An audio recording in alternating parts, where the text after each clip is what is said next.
It's an old tradition in Denmark that if you have two Danes leave Copenhagen Central Station and take the S train, before they reach the end station in the suburbs, that's 30 kilometers, they'll have established a cooperative. Cooperative energy, community energy was the sector that was nearly taken off. It never quite got there. It was always next year we're ready to go. And then 5 years ago, boom, suddenly every town, every city in the UK had a community energy group. And the government, which up to then had actually been really quite supportive, went, whoa, hang on a minute, we didn't think you'd actually deliver on what you were targeting. We're going to pull a few rugs from under your feet. Not one, not two, maybe 3 or 4. We need you to slow down. All those incentives that exist, they're gone. And in fact, we might put a few planning restrictions in place as well, just to make sure we slow the thing down fast enough. I could not see it anywhere. My thinking was, since I was a student in nature and environmental issues, I learned in the 70s the climate problem. And this house makes both what we need. One is no emission. And the second point is wood is stored carbon from the atmosphere. The grass roof the same.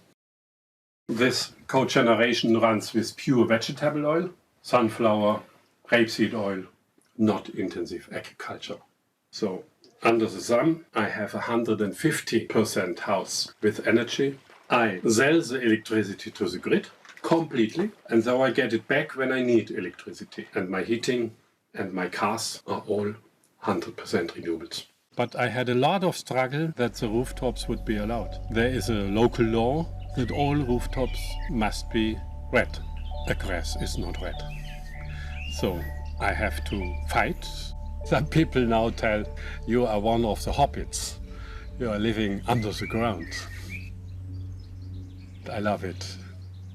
We're living in a time of crisis. There's going to be a market for the supply, for the balance. There's going to be a market for the demand side, for energy savings. If a market functions, there's people making profit, companies making profit.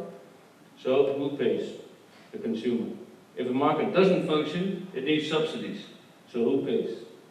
The citizen. And I believe that we need to move beyond the solution of the market. The cooperatives already invented this. It is loving. You understand? It's you are different, I am different. If I'm a fascist, what you say doesn't matter, because I know better. This is not true.